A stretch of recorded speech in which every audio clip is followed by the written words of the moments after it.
Hey y'all, hey. I hope everyone is doing well. And if not, of course, I do hope that your next move is your very best move. So, this is just a topic that definitely I've definitely held space for a long time. I'm gonna try to be brief, um, but just throw something out there that I hope um, anyone who has any interaction with children take heed to or get something out of. So right now, what I call our this the children that are being born now, that have been born, let's say within the last maybe 2 decades. They're our bridge children. They are bridging the gap from when parents were real parents and now getting back to parents being real parents. Um, I love everyone, I do, but um, if you were born in the 70s, 80s, or 90s, well, no, 70s or 80s, perhaps the early 90s, um, your parents weren't worth a darn. I mean, they fed you, you were safe, you're alive. Um, you had clothes on your back, yes. But spiritually, a lot of parents during that era have done a lot of damage. And that damage is the reason why right now we're like in a divorce frenzy, a single women frenzy, um, you know, whoremongering man frenzy. Like this is, and vice versa, and for women too. It's ridiculous. It's actually probably worse now with the women. Um, but it all stemmed from a piece of um, a huge piece of the puzzle being missing for our generations. Um, everything, obviously, um, everything has intent. Everything does, good, bad, ugly, or indifferent. Um, Even if you feel indifferent about it, whatever it was, there was a reason there. It mattered. Um, yes. So when we are young, um, when we were young, we were taught to just basically, fear our parents. Just, it wasn't really, if you really look back at it and you think about it, it wasn't respect, it was fear. Um, so we were taught to fear them. We were taught to um, do as they say, not as they do. And God forbid if you happen to do what they did. So, but anyway, I say all of this to say, to get to the point of the, this matters as adults. How we were treated then matters, and that's why, um, as as a parent, um, I took it very seriously. I took being a mother extremely seriously because I don't want to inflict the damage that I had to endure, and those, everyone in our generations had to endure with our parents, um, because it skewed our intuition. Yes. When you are forced to engage with predators or people who are just not great people, great spirited people, um, you basically you hamper down your sense, You don't, your sense of intuition and internal guidance, your internal compass doesn't get to exercise because you speak to who I tell you to speak to. You hug who I tell you to hug. I don't care. You, whatever, whoever he is, I don't care how negative he is. You speak. You look at him. You look in his eyes. You smile. And so, unbeknownst to us, there's a trigger that gets switched off. Like, okay, I don't need to exercise my own intuition because I speak to who they tell me to speak to. And that's what it is. I hug who they tell me to hug. I sit on the lap of who they tell me to sit on the lap of. I do what my elders tell me to do, regardless.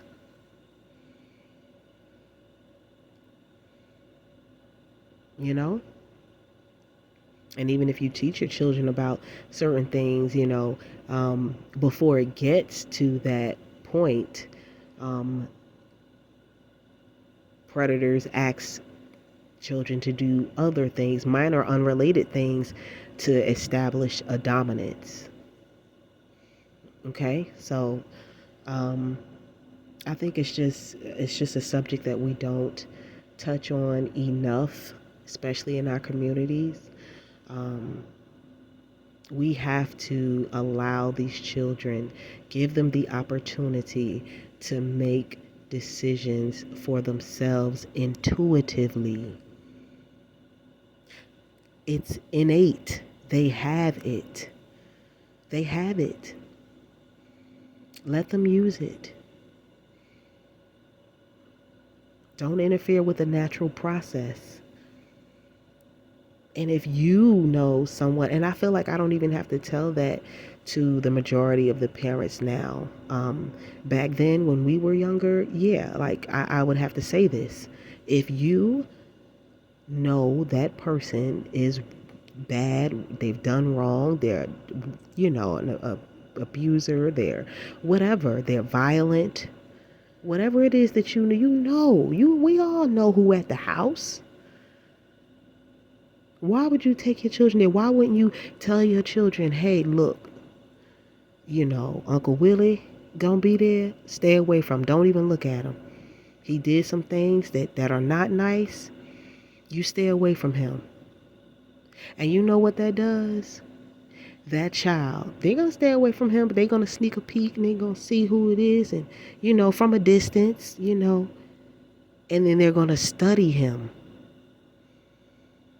And then they're gonna take in that information. They're reading this man. You're allowing them to read what is wrong. You're allowing them to read to read what untrustworthiness feels like, looks like. You never know. You don't know what gifts your children inherit.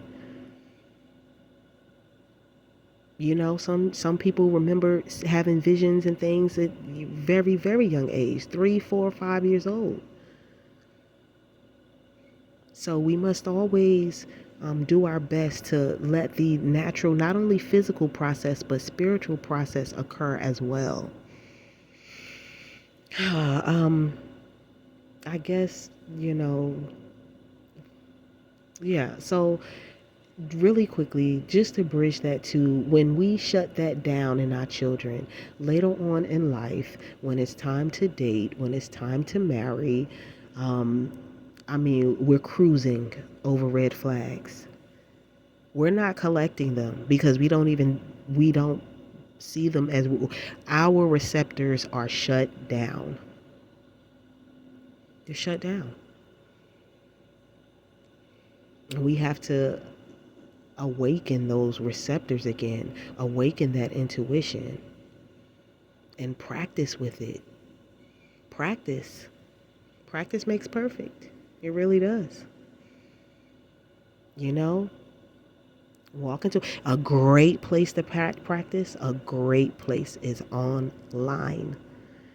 Going through like just random people profiles. Look at people and rest your mind and see if you can get information about who what type of person that person is, what they, what they may like, what they may not like. Do they have children? Don't they? And then test yourself. And that's how you can start exercising your intuition. And that way, when you encounter people that you may allow into your life, you can not only physically vet them, but you can also spiritually vet them. Now we operate in free will, so excuse me.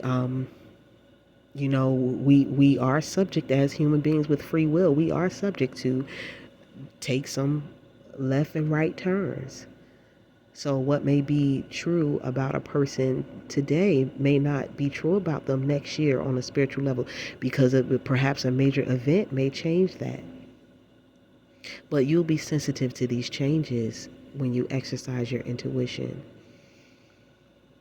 And when we stop, you know, cruising over red flags and praising the physical, focusing on the physical, when we stop focusing on the physical and vanity, we'll be able to find a true connection.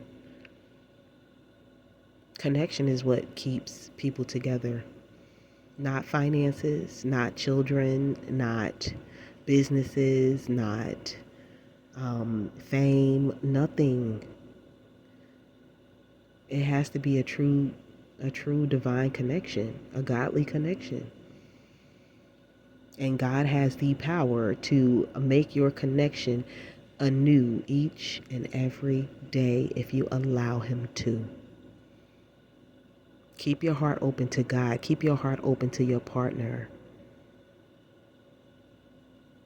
And He will renew. He will renew your love for that person.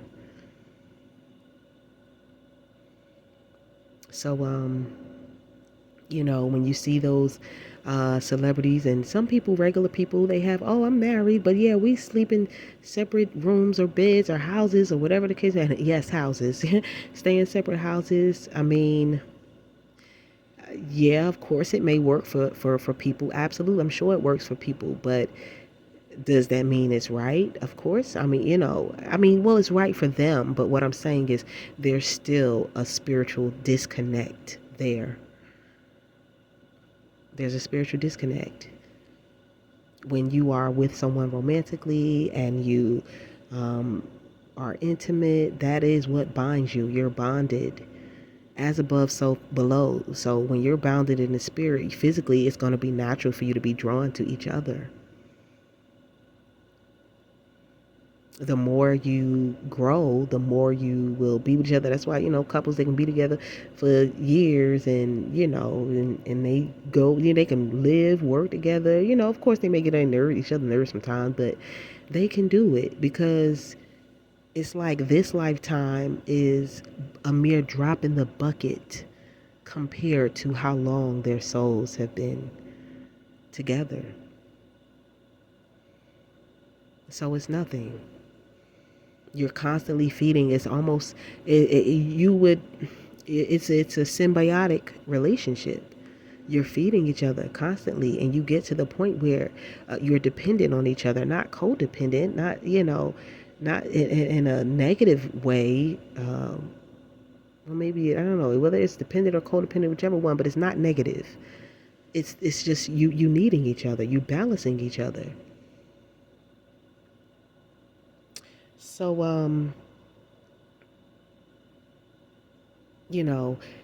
bottom line, relationships, marriages, healthy relationships, healthy marriages start in childhood.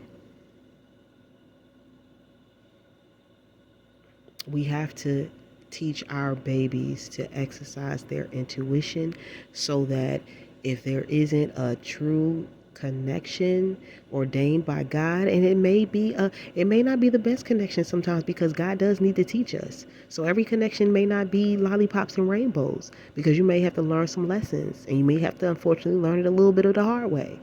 So he will ordain trials and tribulations through relationships. But when you let them go for better. And it honestly, when you let go, it will feel like that relationship happened on a whole another dimension. You're not even upset about it. It's just like, oh, that happened.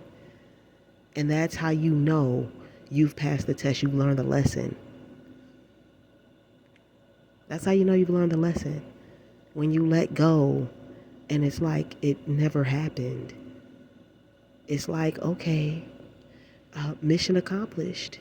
And it's almost like God hits you with the Men in Black pin almost, and and you just move on. You just move to the next level.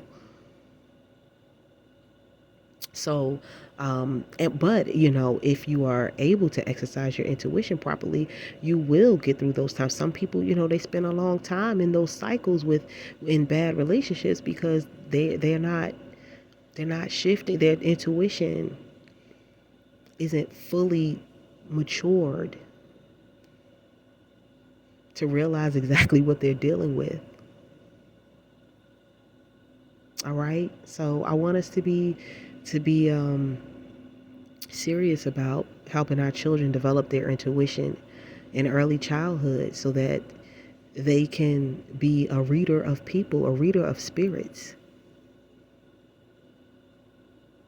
But I love you guys. God loves you all. And we're gonna do this. We are the parents of our little bridge babies. They're going to, bridge the gap, between God and us and all of us. They're gonna help us live a more abundant life on a spiritual level. Abundant. It's going to shine. It's going to come out of us like the little Care Bear stare. It's going to come out of us. It's going to be obvious. And it's going to be powerful.